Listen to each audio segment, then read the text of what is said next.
When you guys came out with your book, and that really spurred us to do the 10-week class. I think it's amazing that kids instinctively understand sacrifice when you sacrifice for them. Your blended family has a 100% chance of success when you do it God's way. We are Blended Kingdom Families, and we want to provide biblical resources to heal and restore families with a message of hope for the next generation. Let's get after it. Hey guys, welcome back to the BKF podcast. We are so excited to be here with you and excited to bring you this episode. It's going to be absolutely amazing as we start our journey in talking about the extended family dynamics of being in a blended family. So we're going to be doing a 3-part series. This is part 1, followed by we're going to talk about the importance of the family. We're going to talk about forgiveness. We're going to talk about supporting each other and kind of ending with that legacy and heritage kind of concept. But today we're joined by a very special person. He is an absolutely amazing pastor, Mike Hill, from Beltway Church. And a little bit about Mike. So he has been married to Marcia for 47 years. 47 years. Y'all, we have She's got a lot to put up with. Let me tell you. There is so much wisdom that we can learn from Pastor Mike and Marcia, and I'm excited. I'm just thinking about how much life you live in 47 years. We've been married 10, and I'm thinking we've done everything. Yes. But there's a lot more. 37 years in ministry, and the last 17 years with Beltway Park Church in Abilene, where he leads the marriage ministry program. But we're excited to be here with you and just talk a little bit more about extended family relationships. But before we get into this, I want to let Mike tell his story. So, Okay. Mike, tell us a little about you and kind of your whole thing. Okay. Well, I grew up in Odessa. Nice. Went to school at Odessa High School, played football there. I tell people that God delivered us from Odessa in 1990. Got to come to Abilene to pastor a little church, and then pastored 2 churches there. Took about 5 years off to recoup and get back balance of family and health, and started attending Beltway Park Church at that time. Awesome. About 5 years. I got involved in a lot of different things there, and about 5 years later, they invited me to join the staff, and that was 17 years ago. And so we've been trudging along, trying to find our way there, and doing lots and lots of ministry there. I love that. Well, and recently, Pastor Mike kind of spearheaded the movement to start a blended family ministry at Beltway, and so we now have one of our groups, our blended and redeemed groups, is at Beltway, and it's been cool to get the updates from the leaders and see how the families are doing. So that's super awesome, and we're thankful for just your obedience in that, Pastor Mike. Well, and we're thankful for your book and the video. We've been looking at and talking about blended family ministries, even though I'm not in a blended family at the time. I wasn't but I saw the need years and years ago, and so we've been looking all over and met Ron Deal 12 years ago and gave away a lot of smart step family books.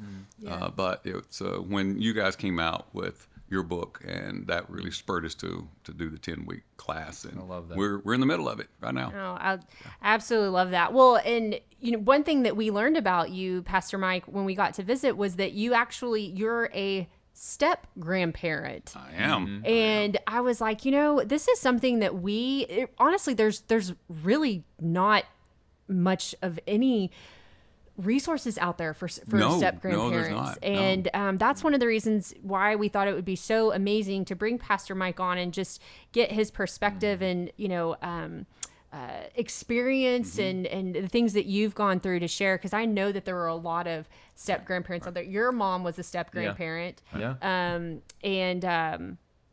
so it's really something we haven't touched on, so I'm excited to touch on that today. Right. Well, and it is because we know in our country today that there's really a lot of grandparents that are raising their grandkids. There's a lot of aunts and uncles raising nieces and nephews, but there's a ton of grandparents that have step grandkids. And then there's all the stuff that goes into blending that, because they have grandkids and now they have step grandkids, and how do you navigate those waters? And we're just so blessed. Our son remarried, and she had 2 kids, and it just all became very natural. And they're great kids. They're really good friends with their new cousins, and we hang out together during Christmas and stuff.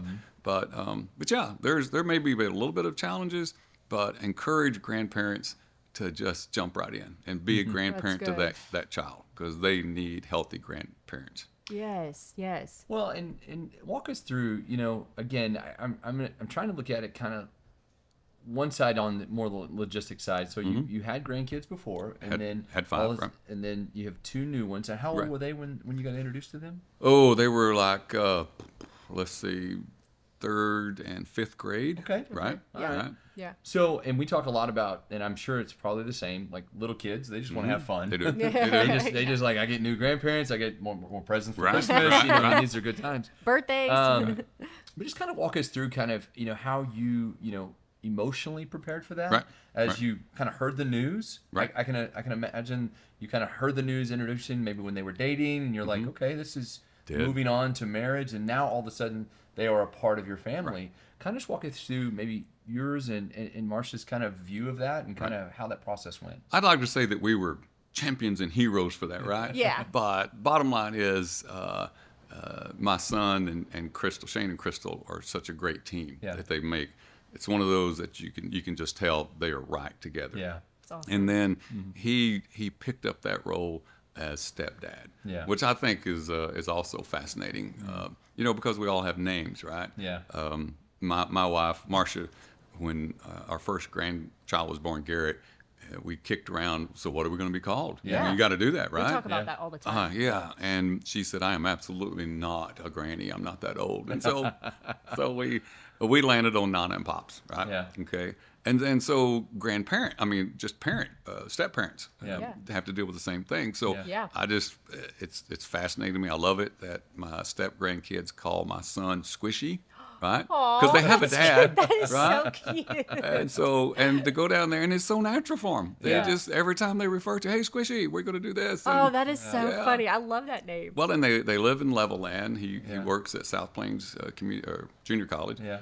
But they do so much tech stuff. Yeah. And Jacob is so involved in sports. Yeah. And Sarah's involved in arts and theater. And they're engulfed in the community around there. And it's just so healthy to do that. So Crystal made it so easy for us to be step-grandparents and in-laws, right? Yeah. She just made that transition. So it does take a team. It takes everybody on board and being willing to have time to spend with the kids. But, we call it step-grandparenting, but it's no different than being a healthy grandparent. Yeah. Now, obviously, it is because she's married to my son, so they come over at Christmas. But we have always had, Marcia ran a daycare off and on for 30 years in our house. Yeah. And we felt like all the kids that she kept believed they were at a grandparent's house. Wow. We had a family come over during Christmas one time, brought their little girl, and she looked at all the stockings hung up and wanted to know where hers was at. Aww, and she was sweet. the kid that came to our daycare. Aww, So I think being grandparents, we have to be aware of all the kids that are around us. That's good. I don't think any of them are by accident that God put them on our path. So that being said, that's probably the key thing. We just didn't want to make it awkward. Yeah. We didn't want to make a big deal out of it. You just love unconditionally. Treat them like the other grandkids. And they treat each other like cousins because they are now. Yeah. And we just think that's a natural, healthy way to do that. Well, and one of the unique things that you mentioned that is kind of cool, but when you step back and look, is that you may have been prepared for that moment for a long time. Oh, yeah. So having the experience of loving other little kids and having the daycare and all that stuff, and all of a sudden you step into this role and it feels so normal and natural, but you're being prepared for that. Being prepared for it and taking that role. Yeah. That's good. We talk about, if we'd have known how much fun it was having grandkids, we'd have started with them. I get that. And it is. But I do disagree with the ones that say, we just take care of them and then send them home. Yeah. Nope, we just keep them, right? Yeah. Just let them stay as long as possible. Yeah. And just make sure that they know that they're loved, just like all the other grandkids. And I guess our thing since our first grandchild, and I would even go back to when Shane was born in 1977, we've always felt that it's our job to be an influence in their lives and that they would influence other people, right? And so we still have that same thing today, is pour health and unconditional love in their life, and then that they will influence other people as they get older. Yeah. I'm so encouraged by what you're saying, because we deal with a lot of blended families where they blend, and the grandparents, and then you have one spouse, the new spouse is having a hard time with the bio parents, so to speak, parents, because they're not treating their children the same. Right. Yeah. Or, I had one grandparent, her spouse was not treating her grandkids, which were his step grandkids, the same. It came down to like birthday, and it was like money and pouring into the college fund, and he was doing only a certain amount for this or for that. And so I'm so encouraged by what you're saying, because I know there's a lot of people out there that deal with that. Any encouragement for those who may be listening that like, man, that's our situation? Right. Well, you have to be intentional about it. Yeah. It's not a natural thing that happens. Absolutely. You got to be intentional. Yeah, that's good. And the other thing I would say is that we've done, because the parents are all involved as well, is we team parent all these kids. We're not going to do something that we know they're not going to approve of, or that we're going to go overboard, or they're always going to be the answer. They're who makes the final call, and we support them all the time. Yeah. But we treat all 7 of them exactly the same way, and parent with their parents. Oh, that's good. Let me ask you a weird question. Is there ever any like grandparent competitions? Like, do y'all ever get into these, I'm sure because they have grandparents on the other side, and you're like, is that you don't talk about that, but is there ever any like grandparent competition? Oh, it probably happens sometimes without you knowing it, but you try not to. Yeah. And I would say that the whole bottom line there is just to be as unselfish with time as you can. Prime example is my daughter and son-in-law. He has 3 of his grandparents still alive. And they're in their late 80s, early 90s. That's and awesome. So the whole thing with holidays, when are they going to come to our house, and when are they going to go there? We just did a podcast on that. Yeah. Well, the key thing with Monty and Stacy's family is their 4 kids have great grandparents. That we don't know how much longer they're going to be able to be in their lives. So we always tell them they've got to come first. We can postpone Christmas till New Year's. We can change Thanksgiving to a different place.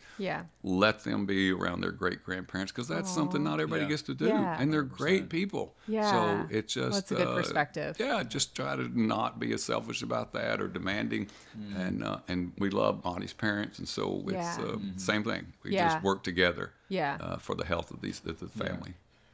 Well, a good perspective. And I think that's the way, the most healthy way to look at that is saying, hey, listen, we'll fit in where you fit us in. Right. You want to come over? Thanksgiving happens to be on Thursday? Yeah. We can do it on Tuesday if you want to. We can do it on Saturday. Sure. Well, and you do that, but like even in our situations when we don't have Michael for Thanksgiving, our tradition is we put the tree up on Thanksgiving Day. Right. And so even though he may not be there for Thanksgiving, we do it, whenever he gets back, and it may be later that weekend or that Monday. Yeah. I think it's amazing that kids instinctively understand sacrifice. When you sacrifice for them. Oh, that's good. So like that with changing their dates around to accommodate. But then the other things that we've had up here is Stacy will call and say, hey, listen, they got a grandparent day at school for the kids. Wow. Can you make it up here? Oh, yeah, grandparents' Absolutely. day. Absolutely. Yeah. Well, it's a 3-hour drive. Okay. It's a 3-hour drive. You drive up, you do the grandparent day, have dinner with them, you go home. Yes. And they understand that you went out of your way to come up here. I think that's all balances with the other questions that you have as well. It's about healthiness. That's it. Wow. So good. Yeah. My mom and my grandmother, so the boy's great grandmother, they come up for grandparents' day, and every year it's on the school calendar, and I send it to my mom, so that, and cause she's 3 hours away too. Right. So, but she'll drive up here and take the half day and do it. And that's so good just to stay proactive in that. Yeah. Well, I love that you have a great, healthy situation, but I know that people listening to this may be not in that situation. Right. So I want to just talk to you about, hey, what practical advice would you give them? What, biblical advice would you give them? And say, hey, if you're struggling in this area, this may be the first couple places I'd go. Right.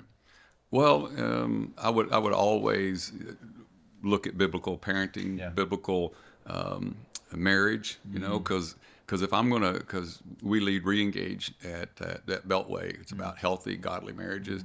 Well, I'm going to pour that same truth into my kids' marriages, and then I'm going to support them in how they parent their kids, so that we team parent with that. So it does, and sometimes people make choices, parents make bad choices, and then you end up with kids that they weren't intended to, and then there's a lot of friction, and so they have to. I wish that every church had a vision for healthy, godly marriages, healthy blended marriages, and then freedom ministry, just whatever the need is, because there's a lot of people walking around that's wounded, recognizing that woundedness and try to speak health into that. That's good. But I think it's probably more community than anything else. You know? If you're in a church, I promise you, there's probably more than 3 or 4 that are in a blended family of whatever. For sure. And bring that community together and support one another, and parenting your grandkids or parenting your nieces and nephews. Yeah. Well, that's good. I see that. I just see the need. And I'm so thankful for people that have boldness like you to step out and say, "Hey, listen, this is something." And I know pastors listen to our podcast, and so if you're a pastor, I just encourage you to be all in on marriage, and all in on family ministry. I was speaking to a pastor just an hour ago, and we were talking about different things about the health of a church, and I told him, I said, if you focus on healthy marriages, you'll find yourself with a very healthy church. That's absolutely. And I think more pastors would kind of step out in that boldness. You'd see a lot of transformation. Well, let me throw a little short thing in there. Even the smallest things that. I don't think it's really creative enough on my part, because I think I'm the least creative person on the face of the earth.